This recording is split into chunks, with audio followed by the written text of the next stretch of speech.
Itu satu hal, aku tempo hari itu kan ketika mural-mural rame itu, aku ingin bikin pernyataan kebebasan kayak Manikebu. Oh, siapa tadi? Manikebu itu kan dulu Wiratno itu melawan seni dipolitisir. Padahal menurutku sih nggak ada masalah itu, biarin aja. Saya mau bikin maklumat kebudayaan.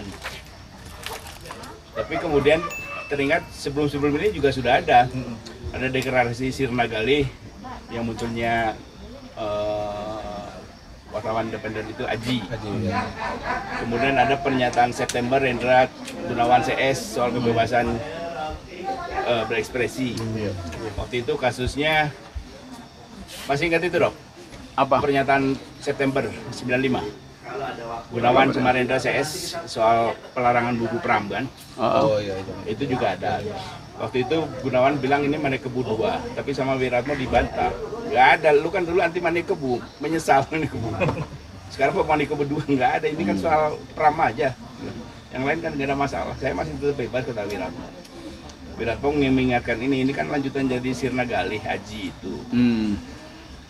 Terus aku mikir lagi kalau kita bikin pernyataan soal kebebasan berekspresi itu manfaatnya apa, di konstitusi sudah ada.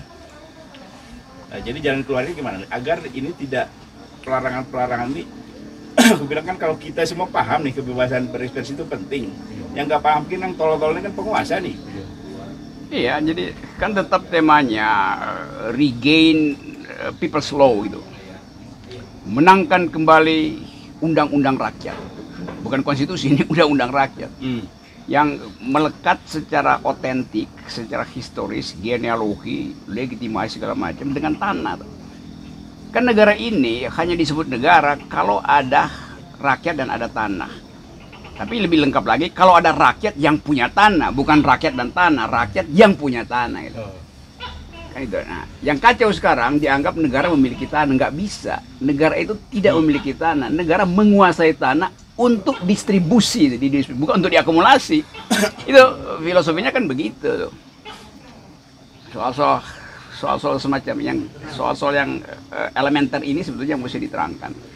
Gimana lu lihat milik negara tuh? Ibu nggak ada milik negara tuh. Di undang-undang agraria kita nggak bisa dikuasai oleh negara.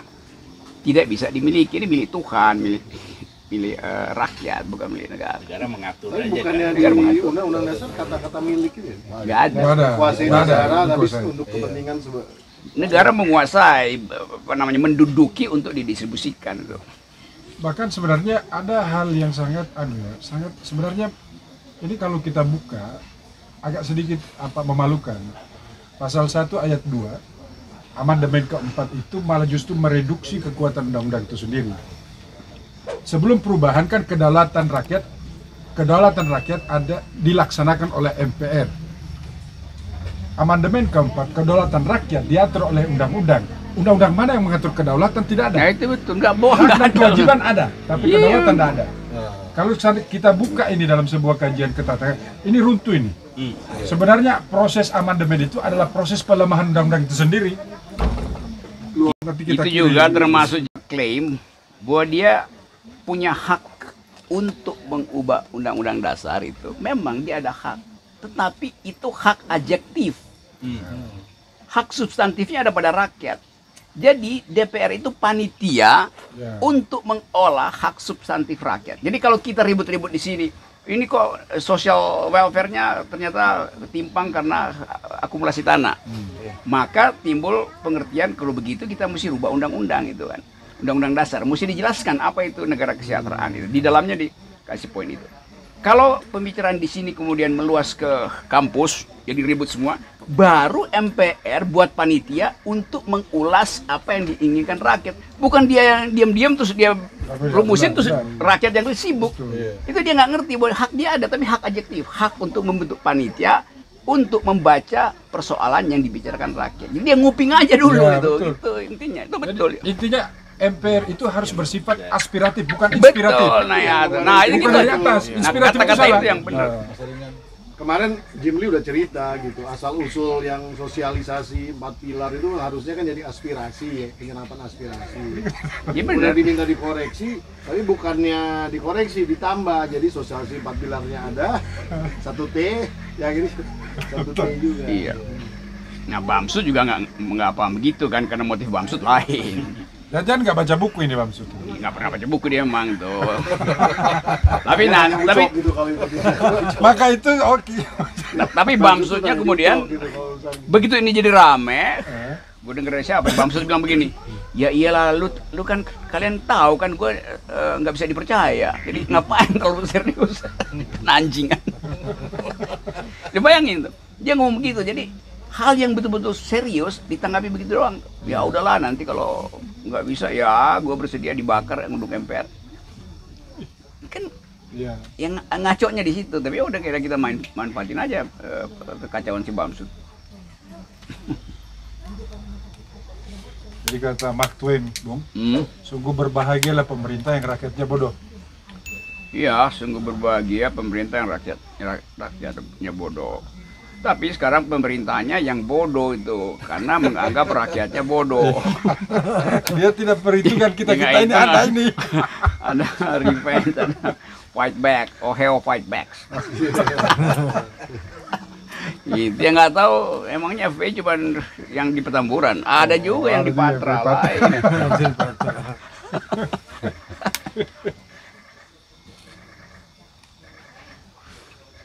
Jadi pandangan ente gimana Prof? Soal kebebasan berekspresi segala macam itu yang di konstitusi itu kita apa ini?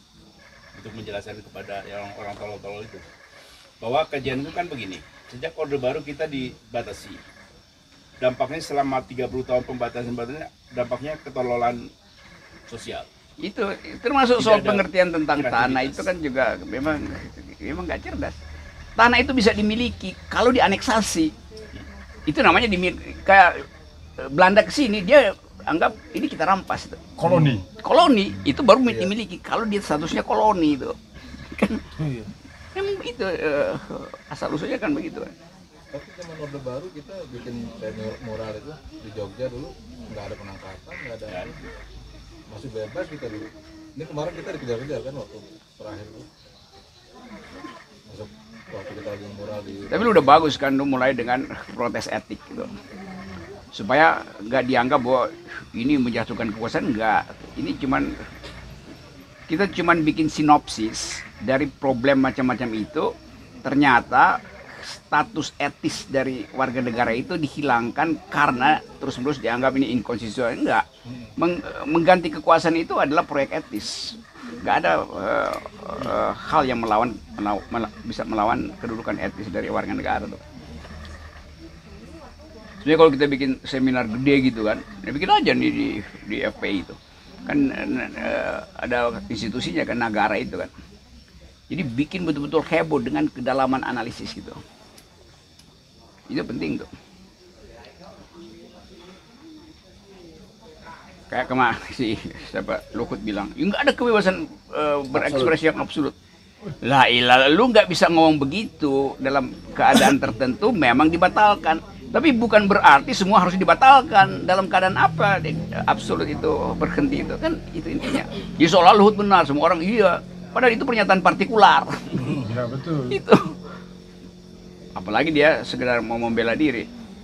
Nanti 100 miliar mau dikasih ke Papua. Ah itu artinya lu mau nyogok Papua supaya membiak kasus lu. Padahal seluruh dokumen yang ditemukan oleh Kontras yang akan dia buka itu Luhut memang ada di situ.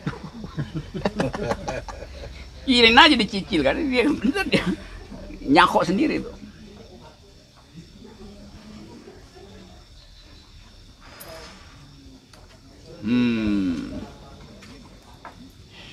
Kan terbaca Luhut jadi panik tuh begituan ngadepin Kontras. Ngapain ngadepin Kontras segila, ngadepin Kontras ngadepin satu dunia tuh. Lain kalau dia moral etik, moral statusnya itu di atas ya begini nggak bisa. Ini dia tiap hari punya masalah. Enak juga sih jadi dibuka aja. Gue kemarin kan bilang soal Papua ini. Papua ini suaranya diambil Jokowi. Jadi singgahsana kekuasaan itu, sehingga Papua diam membisu.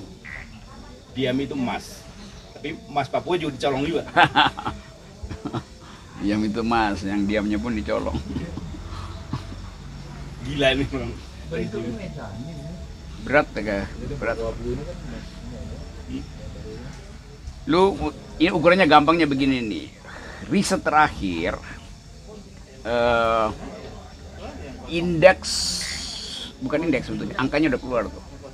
Jadi soal ketegangan rasial itu 70% orang Indonesia ada di dalam ketegangan sosial. Ketegangan rasial, bukan sosial. Ketegangan spesifik disebut ketegangan rasial. Jadi lu bayangin satu pom bensin dibakar di Menteng itu, terus ada isu ketidakadilan itu nyebar kemana-mana. Apa namanya, puntung berasap, potentially crack. Berat.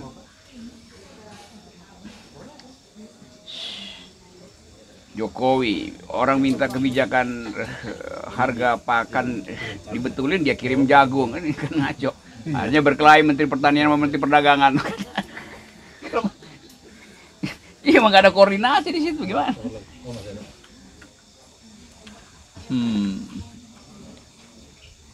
Tapi gue lihat ini akan mengkristalkan. Banyak yang masih ya gini-gini, ragu-ragu nih, berpihak pada siapa. Tapi nanti satu saat sama seperti proposalnya Joe Biden, atau lu kalau lu memihak Cina berarti lu memusuhi gue.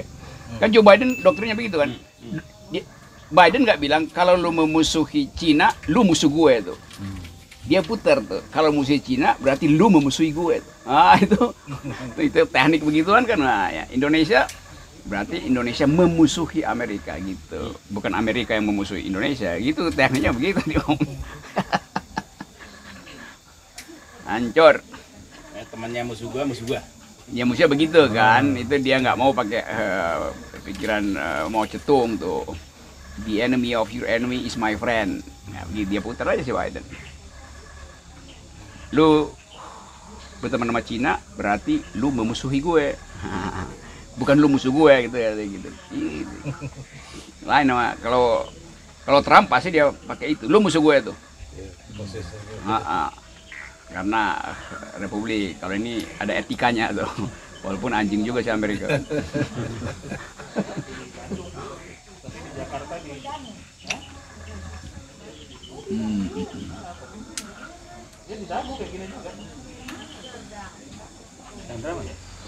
Cai. Oh, sholat. Berdoanya Doanya Panjang. Doanya kebanyakan. Karena disindir-sindir sama Ohio tadi dia, jadi dia berdoa panjang sekarang. panjang pahala nih. Iya kan, artinya dosanya banyak. Iya. Satu-satu dulu dia inget-inget dulu tuh, yang mana yang gue duluin minta maaf. Pokoknya mantra berdoa itu, mantra bertobat hanya milik pendosa. Iya, betul. Orang tidak pernah berdoa pasti nggak tahu bertobat. Gimana ya? Jadi itu jawaban itu. Jawaban kenapa Kementerian Agama paling korup. Karena mereka paling paham bagaimana cara bertobat. Berdoa. Yuk.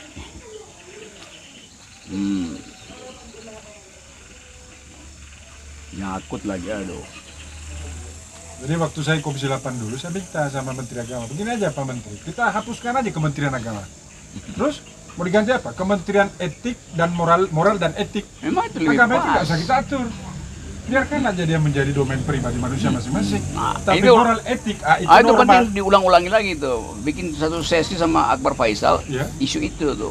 Wah, boleh ya. Tapi deal dulu dengan PKS bahwa ini masalahnya bukan bagi PKS ini semua ahli fikih. Iya, karena itu supaya jangan dia salah tafsir. Bisa dia marah duluan sama kita, wah. Apa itu mitra strategis dalam perjuangan. Padahal kata Departemen Agama itu justru dibikin oleh orang paling sekuler, Sultan Syahrir, Ya. buat nyogok. Tapi dia nggak maksudin begitu, nggak maksudin mengolah wilayah akidahnya. Tapi sekarang kelibat-libat di situ tuh, kasih tafsir ini, kasih tafsir itu. Padahal itu kan administrasi dari orang yang beragama. Dan yang sering salah ditafsirin juga, di konstitusi hanya disebut hak beragama, dilindungi undang-undang. Nah, hak itu kan boleh dipakai, boleh nggak dipakai. Kalau gua nggak pakai hak itu, bukan gua nggak beragama, gua belum memakai hak itu kan. Mesti jujur dan jangan ragu-ragu ucapin itu kan. Lain kalau kewajiban, itu hak beragama. Sama kayak golput aja kan, hak memilih, nggak ada kewajiban memilih, berarti gue bisa pakai, bisa nggak pakai. Kan sifat dari hak itu kan fakultatif kan. Boleh lu pakai, boleh lu nggak pakai. Cuma di sini karena culture-nya masyarakat religius, maka ditafsirkan nggak beragama itu artinya menentang agama. Nah itu yang mesti kita, tapi kita mesti dengan sangat bijak menerangkan itu. Kebijakan yang hanya ada pada orang-orang setaraf Oheo tuh, yang udah marifat dan tarekatif itu. Sebenarnya Bung, Aku lama paling gusti dia sih. Wow, dia lebih dari angin dharma. apa Bung, Islam itu sejak Rasulullah 200-300 tahun setelah beliau itu yang berkembang itu sufi. Belum fikih loh. Fikih itu nanti tahun 1100. Inilah yang bikin rusak kita. Pertentangan antara mazhab itu muncul pasca 400 tahun kenabian. Benar. Dan fikih itu pertama-tama mengatur hubungan horizontal, bidang muamalah, kan gitu intinya. Jadi ada perkembangan sosial sehingga timbul kebutuhan untuk fikih. Islam ini kalau terjemahan yang benar ya NU. Islam kultural. Kita ini datang bukan Islam ideologis di sini nih. Ini saya ini orang Sulawesi. Sudah hampir 20 tahun saya di sini. Saya tidak bisa bahasa logat saya ini masih logat Sulawesi. Tapi begitu kita sholat, amin kita sama. Jawa lu. Lu Solo lu. Sulawesi. Orang Sulawesi. Tapi orang Sulawesi main cerut tuh itu. Kehadiran Departemen Agama ini kan memang mengganggu eksistensi NKRI ini. Ini dibilang negara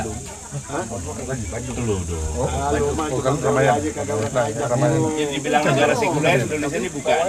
Iya, Karena agama diatur oleh negara. Tapi dibilang negara agama juga bukan. Iya. Kalau yang ke Lembang, itu ke Lembang. Tapi itu belakangan nanti itu, isu begituan belakangan. Kita isu tanah dulu. Ini punya kamera. Persis gini.